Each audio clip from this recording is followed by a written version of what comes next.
The next speaker is famous. Harry Leslie Smith is an author, advocate, and defender of the NHS. He's 92. He can still touch his toes. And his brain works a hell of a lot better than Jeremy Hunt. NHS!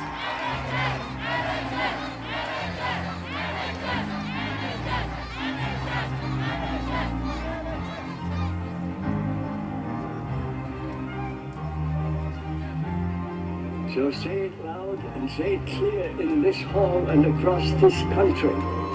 Mr. Cameron, keep your mitts off my NHS.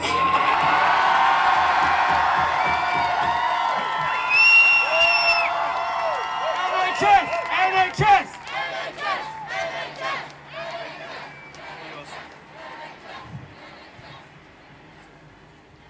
92 years have passed since I was born in the barbarous year of 1923 in the coal mining community of Barnsley. The light fades on my life and drawn towards the narrow cobbled streets of my early life that was fraught with poverty and sickness. Back then, existence was a hard-scrabble battle for many Britons because we lived in a primitive era when there was no NHS and good health care was a privilege that only the rich could afford. In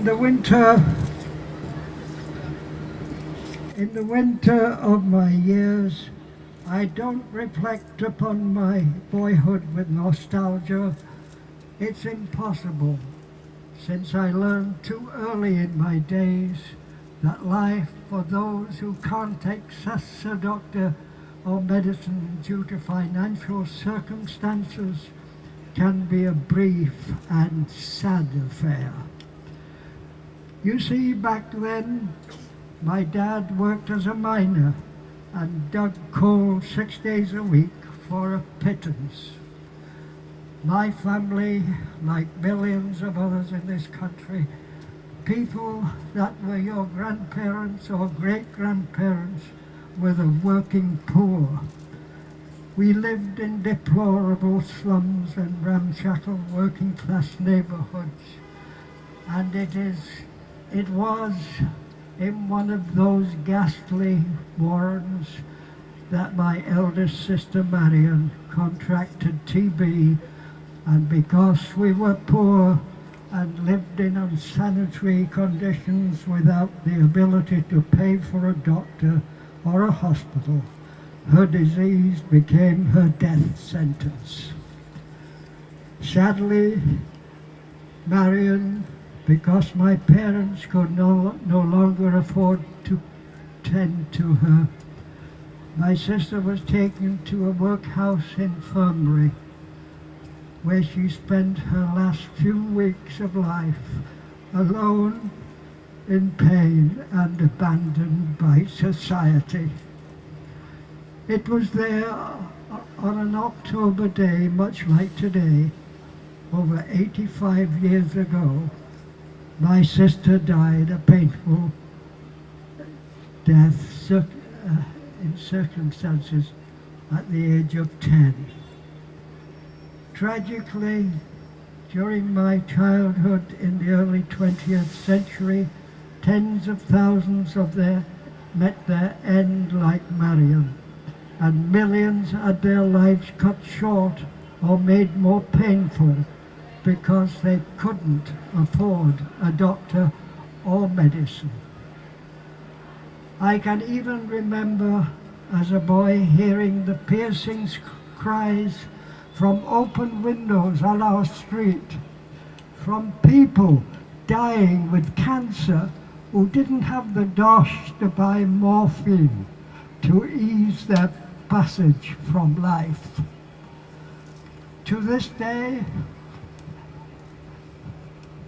I am haunted by the inhuman manner in which my sister's illness was treated, or how the safety of my youth believed that only the well-to-do or well-connected deserved medical care. That is why, after the brutality of the Second World War, my generation, made up of ordinary people like myself, demanded that our nation create the NHS. We knew it was our only hope of making life better for ourselves, our parents, and our children. The people of my generation sacrificed so much during the Great Depression and through the Second World War. The NHS became our peacetime dividend.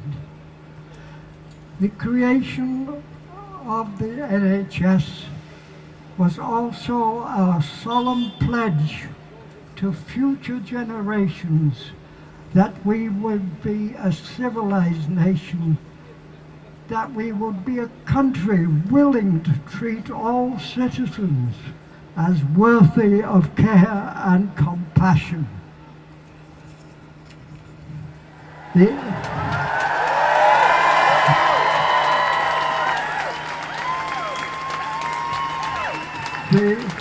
NHS is for me Britain's greatest achievement because it freed millions from the tyranny of sickness and poverty to move forward and lead productive lives. We must remember that the NHS is as essential to our nature's well-being as the armed forces are to protect us from foreign threats.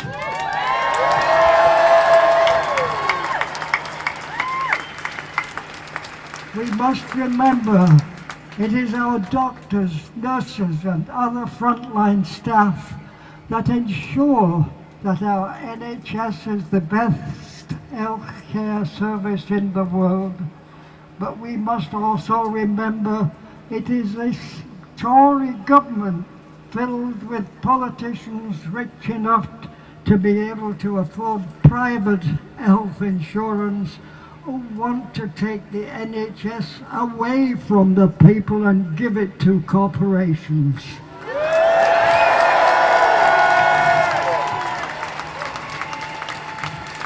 This is why I am proud to stand with you today in support of junior doctors, because their fight against Jeremy Hunt's new working contract is not only just, it's necessary. If Jeremy Hunt's contract comes to pass, it will put into harm's way NHS patients who rely upon expert care. This professional care by our doctors cannot be provided by if Jeremy Hunt has his way and forces junior doctors to work shifts that would be unhealthy for any worker. But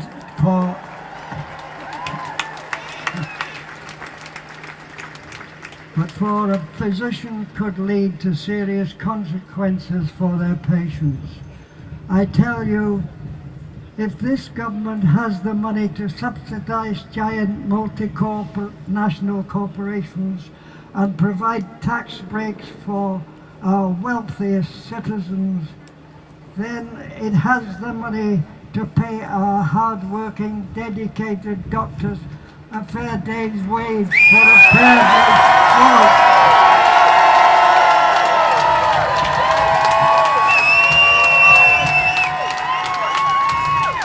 Today, we stand in defiance against government's plans to impose an unfair and unsafe contract on junior doctors. But after today, we must be vigilant resourceful and patient.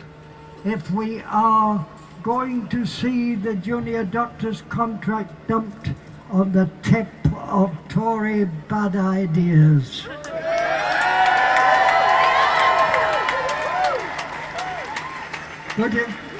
But it will happen because as I look out onto all your faces today, I see you have the same grit, the same resolve my generation had to build the NHS.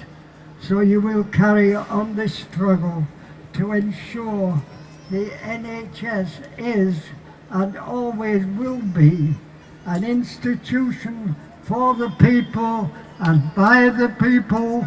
So I tell you, as an old man who has seen what Britain looked like before the NHS, fight for your birthright, fight for the rights of doctors and patients, and tell Jeremy Hunt to keep his mitts off our NHS.